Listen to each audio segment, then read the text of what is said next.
Hello students, coordinate geometry की exercise 7.2 से question number 4 करते हैं। Find the ratio in which the line segment joining the points -3 10 and 6 -8 is divided by -1 6।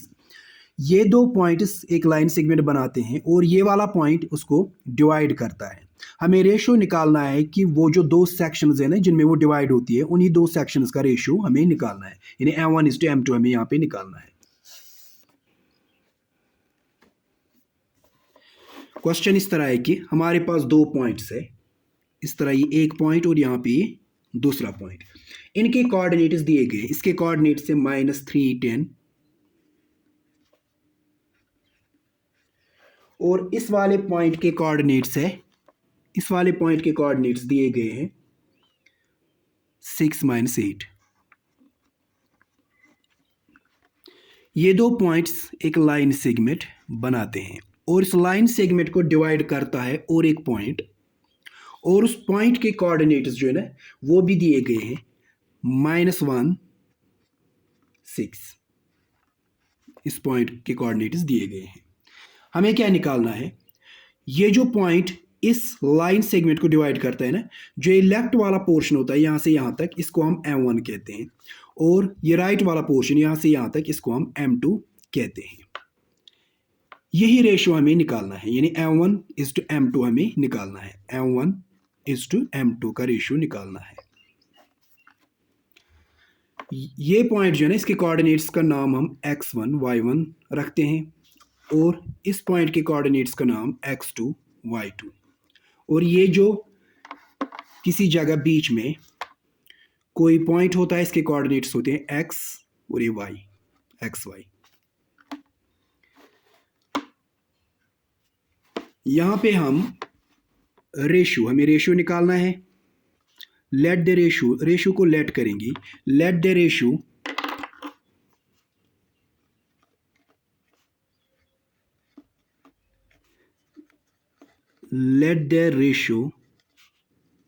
B k:1। Ratio लेंगे हम k:1, यानी ये जो M1:M2 है ना, ये रेशियो, ये फिलहाल हमने k:1 ले लिया। k:1 मतलब k:1 मतलब M1 हमने k ले लिया, M2 हमने 1 ले लिया। यहाँ पे मतलब यहाँ पे M1 जो है ना वो है k और M2 जो है वो हमने ले लिया 1। k:1 रेशियो हमने ले लिया। यहाँ पे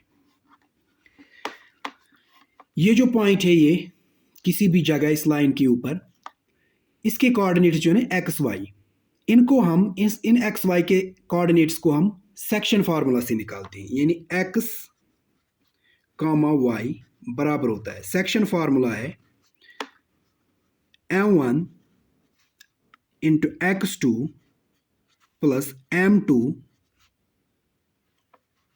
x1 divide by M1 plus M2, कामा इस पोर्शन से हमें x का वैल्यू आ जाता है। इसी तरह ये जो y है ये बराबर होता है M1 y2 plus M2 y1 divide by M1 plus M2, ये प्लस है बीच में, M1 प्लस M2। और ये जो पोर्शन है इस फार्मूला का, इससे हमें ये y का वैल्यू आ जाता है, यानी x बराबर होता है M1 x2 plus M2 x1 divide by M1 plus M2, और y बराबर होता है M1 y2 plus M2 y1 divide by M1 plus M2।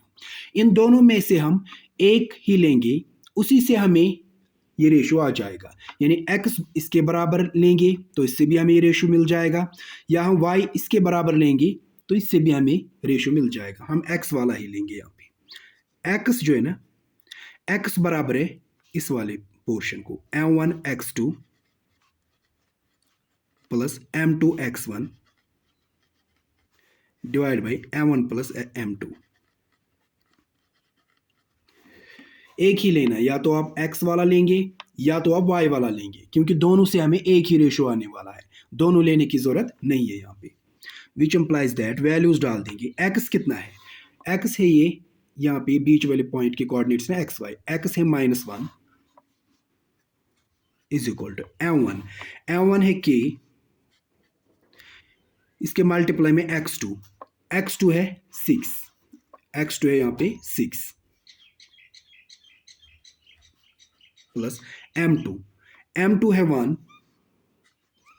और इसके मल्टीप्लाई में है x1 है -3 divide by m1 plus m2 k plus 1। आगे सॉल्व करते हैं। Which implies that -1 is equal to k into 6 हो गया 6k, ये +1 ये -3, मल्टीप्लिकेशन में प्लस माइनस माइनस बन जाता है, 1 इंटू 3 हो गया 3 डिवाइड बाई k प्लस 1 ऐसे ही। जब बीच में इज इक्वल टू हो तो क्रॉस मल्टीप्लिकेशन होता है। इस -1 के नीचे कुछ नहीं, वो 1 होता है, वो लिखने की जरूरत नहीं होती है। क्रॉस मल्टीप्लाई करेंगे इसको इसके साथ, इसको इसके साथ। 6k इंटू 1 वो बराबर हो गया 6k को, ये माइनस ये +1 माइनस प्लस माइनस 3 1 और 3 फिर बीच में इज इक्वल टू। अब इस -1 को इस k प्लस 1 के साथ करेंगे, ये माइनस ये plus k minus plus minus 1 into k हो गया k, ये -1 ये +1 माइनस प्लस माइनस 1 इंटू 1 हो गया 1, विच इम्प्लाइज दैट k वालों को एक साइड में ले जाएंगे और नंबर वालों को एक साइड में। ये 6k यहाँ से -k इधर लाएंगे इज इक्वल टू की इस साइड में तो +k बन जाएगा। इज इक्वल टू की इस साइड में नंबर है -1, इस -3 को इज इक्वल टू की इस साइड में ले जाएंगे तो +3 बन जाएगा, which implies that 6k plus k हो गया 7k इज इक्वल टू 3 - 1 हो गया 2, विच इम्प्लाइज दैट k को यही छोड़ दो, इज इक्वल टू की इस साइड में है 2, ये जो k के मल्टीप्लाई में है ना 7, इसको इज इक्वल टू की इस साइड में ले जाएंगे तो डिवाइड में आ जाएगा, 2 को डिवाइड में जाएगा डिवाइड बाई 2 डिवाइड बाई 7। अब ये जो k है ना, जिस तरह 2 के नीचे यहाँ पे 7 है, k के नीचे कुछ नहीं, जब नीचे कुछ नहीं होता है तो वो 1 होता है, वो 1 होता है। ये k डिवाइड बाई 1 जो है ना, k डिवाइड बाई 1, इसका मतलब k इज टू 1 नहीं होता है, ये भी रेशियो होता है k इज टू 1। इसी तरह 2 डिवाइड बाई 7 मतलब 2 इज टू 7, यानी यहाँ पे हमें k इज टू 1 बराबर आ गया 2 इज टू 7 को। यही हमने रेशियो लिया था k इज टू 1 हमने रेशियो लिया था, वो कितना आ गया 2 इज टू 7, मतलब हमारा रेशियो आ गया 2 इज टू 7। देयरफॉर रेशियो जो है ना, ratio is equal to 2 is to 7।